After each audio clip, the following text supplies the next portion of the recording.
आकार होती है, जो विभिन्न क्रिस्टलों से मिलकर बना हुआ होता है। इस प्रकार से ये हीरे की संरचना होती है। और जो अपन का ग्रेफाइट होता है उसमें क्या होता है कि ये परतों में विभक्त रहता है। क्या रहता है? ये परतों में विभक्त रहता है। इस प्रकार से ये विभिन्न परतों में होता है। इसलिए ग्रेफाइट कैसा होता है? मुलायम होता है। कैसा होता है? मुलायम। ये हीरे की संरचना और इधर ये ग्रेफाइट की। तो हीरा तो कठोर होता है और जो अपन का ग्रेफाइट है कैसा होता है? मुलायम होता है। इनकी संरचना अलग अलग होती है। तो ये देख लिया अपन ने कि खनिज पदार्थ अलग अलग आकार के होते हैं। जैसे हीरा है, ग्रेफाइट है। खनिज पदार्थ पारदर्शी कहते हैं जिसमें से आर पार देखा जा सके। अपारदर्शी कहते हैं जिसमें से आर पार नहीं देखा जा सके। अल्पारदर्शी कहते हैं जिसमें से बहुत कम मात्रा में आर पार देखा जा सके। खनिज पदार्थ अत्यधिक मध्यम, हल्के या भारी भार के होते हैं। हल्का भी हो सकता है, मध्यम भी हो सकता है और भारी भी हो सकता है। अब पढ़ेंगे अपन खनिजों का वर्गीकरण। अब पढ़ेंगे खनिजों का वर्गीकरण। खनिजों के वर्गीकरण में क्या है? लिखेंगे खनिजों का वर्गीकरण। खनिजों का वर्गीकरण। खनिजों का वर्गीकरण। तो खनिजों के वर्गीकरण को पढ़ेंगे। खनिजों का उत्पत्ति के आधार पर वर्गीकरण। सबसे फर्स्ट डालेंगे खनिजों का उत्पत्ति के आधार पर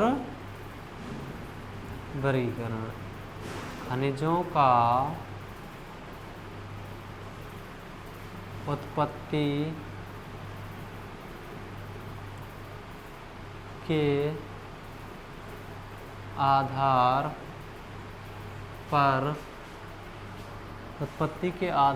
पर वर्गीकरण। खनिजों का उत्पत्ति के आधार पर वर्गीकरण। किसके आधार पर पढ़ेंगे? उत्पत्ति के आधार पर वर्गीकरण। तो उत्पत्ति के आधार पर खनिजों को दो भागों में बांटा गया है। कितने भागों में बांटा गया? दो भागों में। उत्पत्ति के आधार पर खनिजों को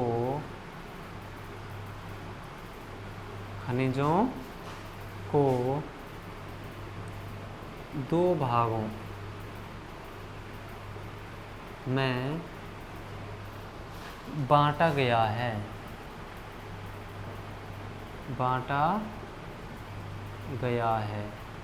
कितने भागों में बांटा गया है? दो भागों में। तो वो दो भाग कौन कौन से हैं? प्राथमिक खनिज और द्वितीयक खनिज। कौन कौन से हैं? प्राथमिक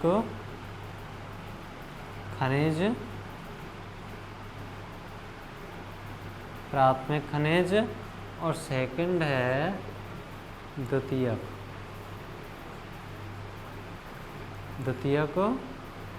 खनिज। दो भागों में बांटा गया है। अब इसमें पढ़ेंगे प्राथमिक खनिज। तो प्राथमिक खनिज का निर्माण किस प्रकार से होता है? तो सबसे फर्स्ट डालेंगे प्राथमिक खनिज। प्राथमिक खनिजों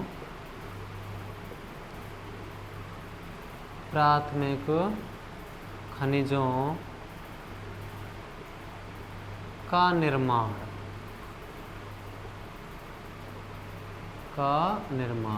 जो अपन की प्राथमिक खनिज है उसका निर्माण। प्राथमिक खनिजों का निर्माण चट्टानों के निर्माण के समय, पिघले द्रव पदार्थ के चट्टानों के निर्माण के समय, चट्टानों के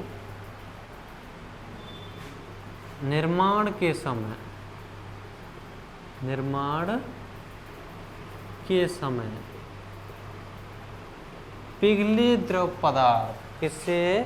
चट्टानों के निर्माण के समय पिघले द्रव पदार्थ के ठंडा होकर जमने से होता है। पिघले द्रव पदार्थ के ठंडा होने से होता है। कैसे होता है? जो प्राथमिक खनिज है उसका निर्माण कैसे होता है? प्राथमिक खनिजों का निर्माण चट्टानों के निर्माण के समय पिघले द्रव पदार्थ के ठंडा होने से होता है। किसका निर्माण होता है? प्राथमिक खनिज का। अब इसमें नोट डालेंगे, प्राथमिक खनिज पदार्थों के कणों का आकार। नोट डालेंगे, प्राथमिक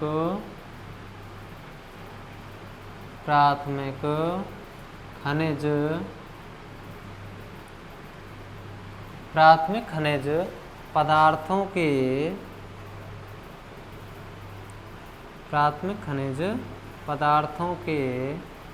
कणों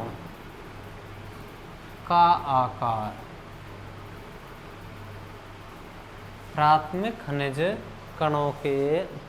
खनिज पदार्थों कणों का आकार 2 म्यू या 0.002 mm होता है। या कितना होता है? 2 म्यू। कितना होता है? 2 म्यू या 0.002 mm होता है। जैसे क्वार्टज चूना पत्थर, जैसे क्वार्टज और चूना पत्थर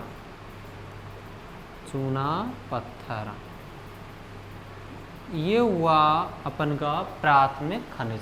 देखो खनिजों को उत्पत्ति के आधार पर कितने भागों में बांटा गया है? 2 भागों में बांटा गया है। तो सबसे फर्स्ट है अपन का प्राथमिक खनिज और सेकंड होता है द्वितीयक खनिज। तो प्राथमिक खनिज अपन किससे कहते हैं? प्राथमिक खनिजों का निर्माण चट्टानों के निर्माण के समय पिघले द्रव पदार्थ के ठंडा होने से होता है। जब चट्टानों का निर्माण होता है तो लावा निकलता है, द्रव पदार्थ निकलता है। या तो वह पृथ्वी के अंदर जमता है या पृथ्वी के ऊपर जमता है। तो उसी समय प्राथमिक खनिज का निर्माण होता है। पिघले द्रव पदार्थ ठंडा होने से होता है। अब प्राथमिक खनिज जो पदार्थ हैं उनके जो कण होते हैं उनका आकार कितना होता है? 2 म्यू। इसे म्यू कहते हैं। क्या कहते हैं? म्यू। 2 म्यू या 0.002 mm होता है। अब जैसे प्राथमिक खनिज कौन कौन से होते हैं? जैसे क्वार्टज है, चूना पत्थर है। अब इसके बाद में पढ़ेंगे अपन द्वितीयक खनिज। सेकंड पढ़ेंगे द्वितीयक खनिज।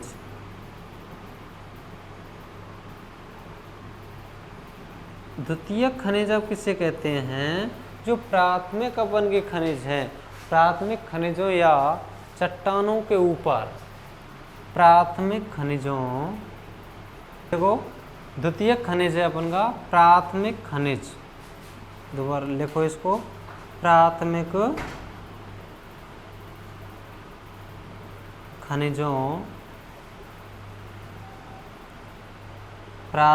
खनिजों। अब देखो जो द्वितीयक खनिज हैं इसका निर्माण किससे होगा? प्राथमिक खनिजों से। प्राथमिक खनिजों या चट्टानों के ऊपर रासायनिक अभिक्रिया से। प्राथमिक खनिजों या चट्टानों के ऊपर रासायनिक रासायनिक, देखो रासायनिक अभिक्रियाएं होंगी, क्या होंगी? रासायनिक अभिक्रिया होने से, रासायनिक अभिक्रिया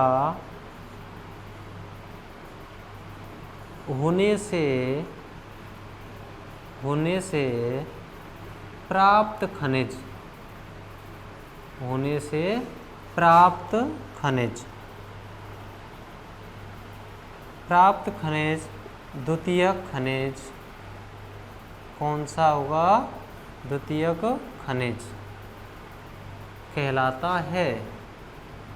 कौन सा खनिज कहलाता है? द्वितीयक खनिज। जो अपन का प्राथमिक खनिज है या चट्टानें हैं, उनके ऊपर क्या होगा? रासायनिक अभिक्रिया होने से प्राप्त जो खनिज होगा वह कौन सा होगा? द्वितीयक खनिज कहलाएगा। अब द्वितीयक खनिजों के कणों का आकार कितना होगा? पहले इसका एग्जाम्पल लिख लीजिए, जैसे जिप्सम, पायराइट, एपेटाइट। जैसे जिप्सम, पायराइट्स,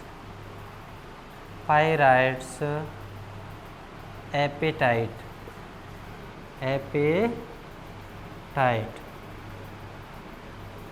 ये तो हुआ अपन का द्वितीयक खनिज। अब जो द्वितीयक खनिज होते हैं उनके कणों का आकार कितना होता है? उनके कणों का आकार होता है 2 म्यू से कम होता है। जो द्वितीयक खनिज हैं उनके कणों का आकार 2 म्यू से कम होता है।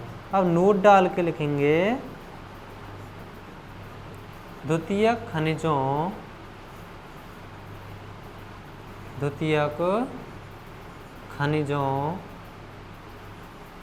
के कणों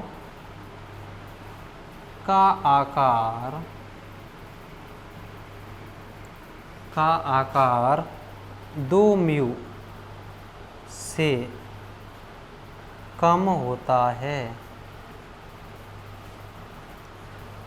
2 म्यू से कम होता है। जो द्वितीयक खनिज होते हैं उनके कणों का आकार कितना होता है? 2 म्यू से कम होता है। ये तो हुआ उत्पत्ति के आधार पर वर्गीकरण। अब चलेंगे अपन रासायनिक संगठन के आधार पर वर्गीकरण। किसका चल रहा है? खनिजों का वर्गीकरण। अब ये तो हो गया अपन का उत्पत्ति के आधार पर कितने प्रकार के होते हैं? प्राथमिक खनिज और द्वितीयक खनिज। अब चलेंगे रासायनिक संगठन के आधार पर। नंबर 2 होगा रासायनिक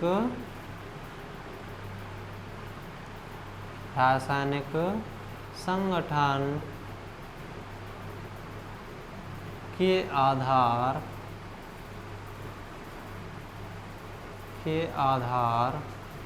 पर वर्गीकरण। रासायनिक संगठन के आधार पर वर्गीकरण। अब इसके आधार पर कितने भागों में बांटा गया है? रासायनिक संगठन के आधार पर खनिजों को 6 वर्गों में बांटा गया है। रासायनिक संगठन के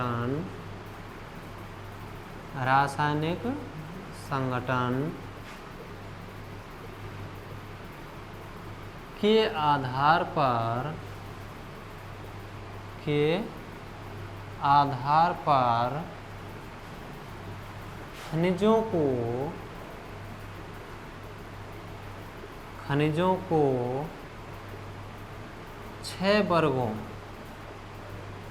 में बांटा गया है।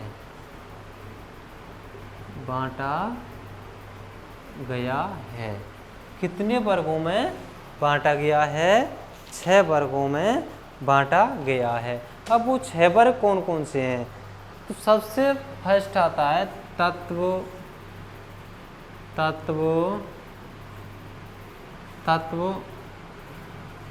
सबसे फर्स्ट है तत्व खनिज वर्ग। और सेकंड आता है अपन का, सेकंड होता है ऑक्साइड खनिज वर्ग। सेकंड होता है ऑक्साइड, ऑक्साइड, ऑक्साइड खनिज वर्ग, ऑक्साइड खनिज वर्ग। ये सेकंड हुआ ऑक्साइड खनिज वर्ग। अब थर्ड आता है अपन का, थर्ड होता है कार्बोनेट खनिज वर्ग, कार्बोनेट, कार्बोनेट खनिज वर्ग, कार्बोनेट खनिज वर्ग। और अपन का फोर्थ आता है फेल्सपार, फेल्सपार खनिज वर्ग, फेल्सपार खनिज वर्ग चौथा है ये। पांचवा आता है माइका वर्ग,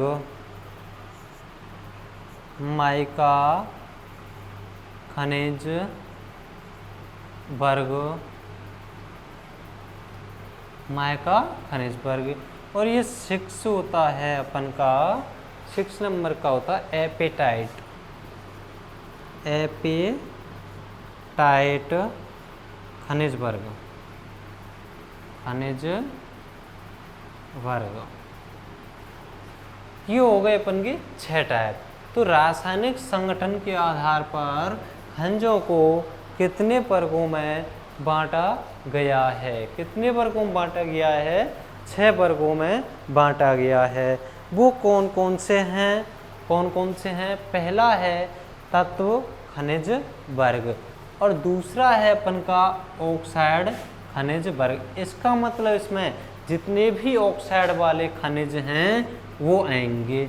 और कार्बोनेट खनिज वर्ग वाला है तो उसमें जितने भी कार्बोनेट वर्ग वाले खनिज हैं वो आएंगे।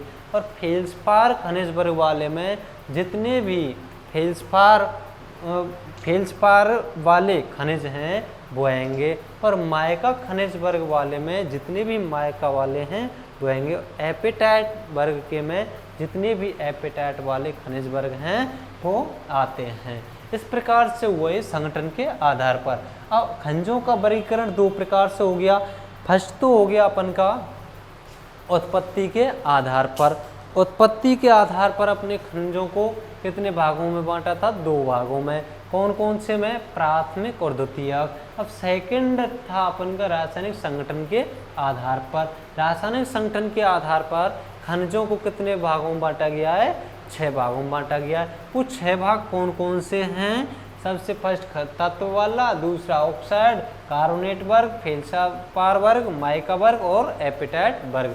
इस प्रकार से खनिजों का वर्गीकरण कंप्लीट होता है। आगे की टॉपिक है अपन का चट्टानों का अपक्षय।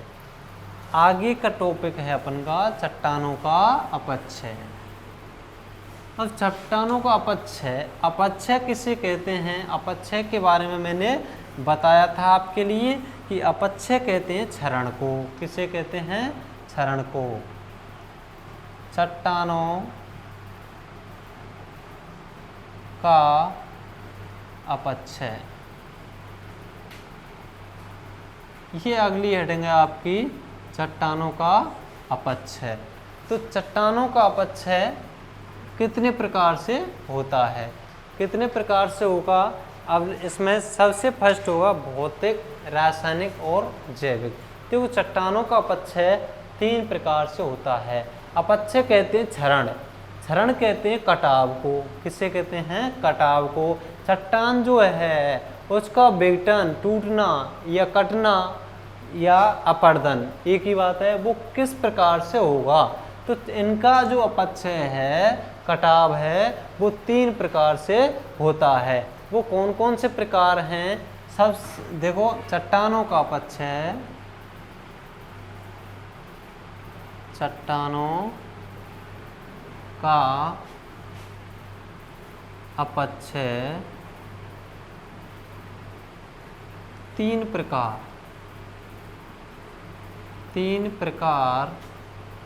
से होता है। चट्टानों का अपक्षय 3 प्रकार से होता है। तो वो कौन कौन सा है? भौतिक या नंबर 1,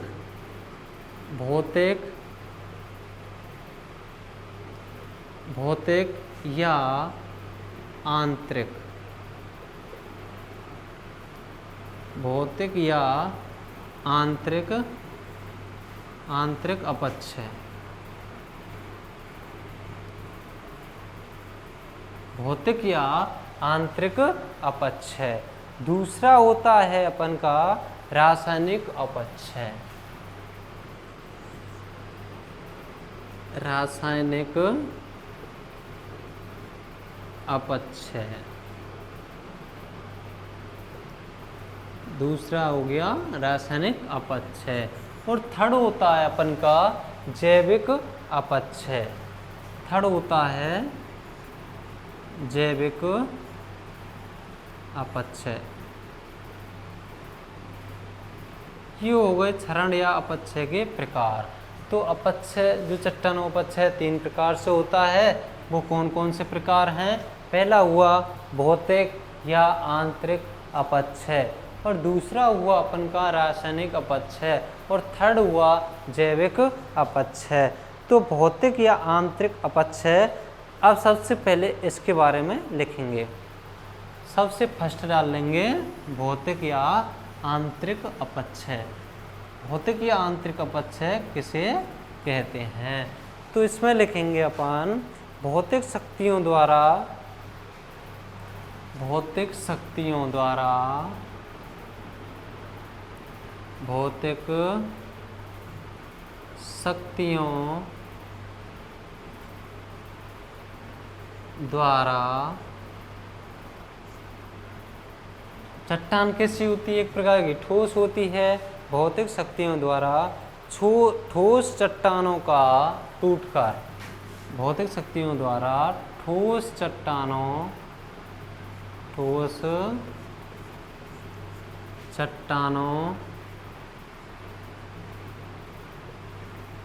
का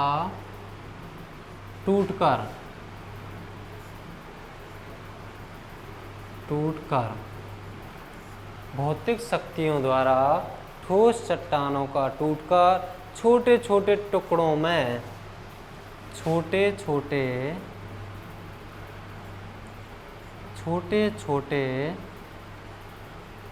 टुकड़ों में विभक्त हो जाना, विघटन होगा। ठीक है, छोटे छोटे टुकड़ों में विघटन होने की प्रक्रिया को, छोटे छोटे टुकड़ों में विघटन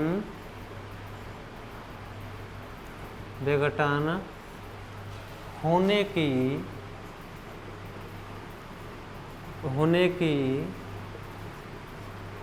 प्रक्रिया को भौतिक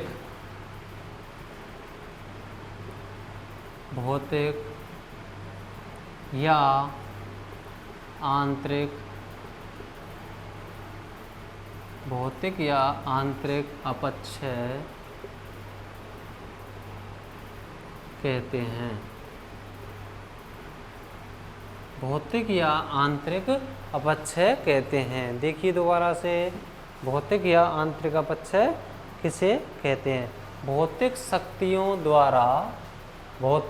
द्वारा ठोस चट्टानों का टूटकर छोटे छोटे टुकड़ों में विभक्त होने की प्रक्रिया को भौतिक या आंतरिक अपक्षय कहते हैं।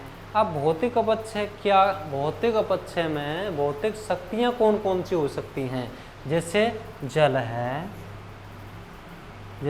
है, बर्फ है,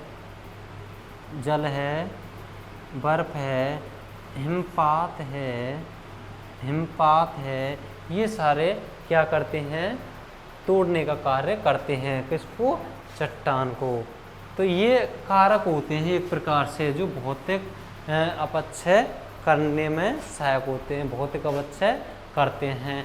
तो ये कौन कौन से कारक होते हैं इसके बारे में लिखेंगे। भौतिक अपक्षय करने वाले कारक, हेडिंग डालेंगे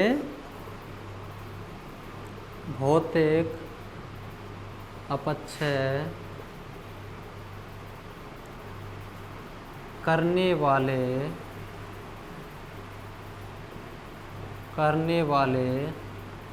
कारक।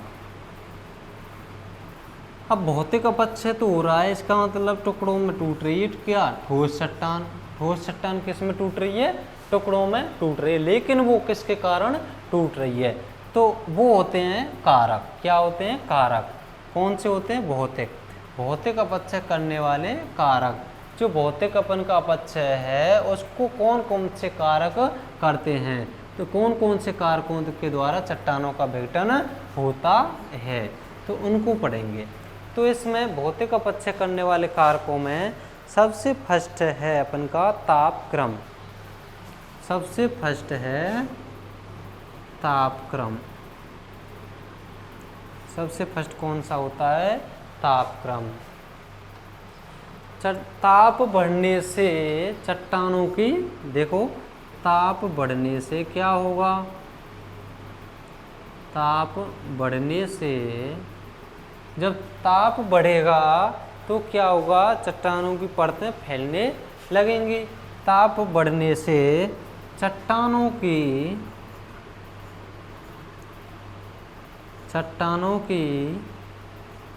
परतें फैलने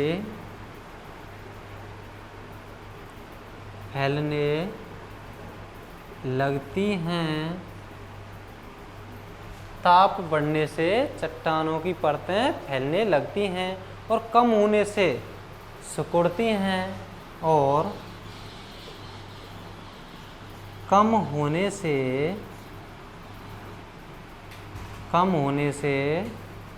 सिकुड़ती हैं,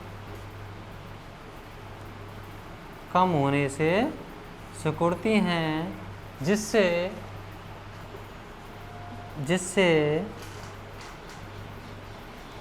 कण एक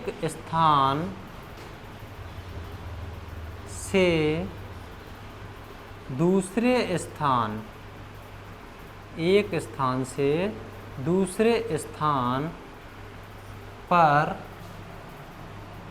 पहुँचते हैं।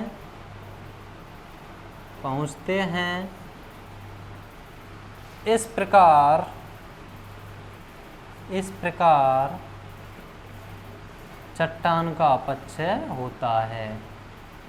चट्टान का अपक्षय होता है। ये तो हुआ फर्स्ट कारक। सेकंड है अपन का जल। सेकंड कारक है जल। तो ये भी क्या है, भौतिक अपक्षय करने वाला कारक है। तापक्रम से, तो इसको अपन अगली क्लास में पढ़ाएंगे। यहाँ तक अपन का चट्टानों का अपक्षय 3 प्रकार से होता है। सबसे पहले भौतिक या आंतरिक अपक्षय, दूसरा रासायनिक, तीसरा जैविक जीवीय। तो इसमें भौतिक में अपन ने तापक्रम हो गया, जल है, इसको अगली क्लास में पढ़ाएंगे। Okay, thank you.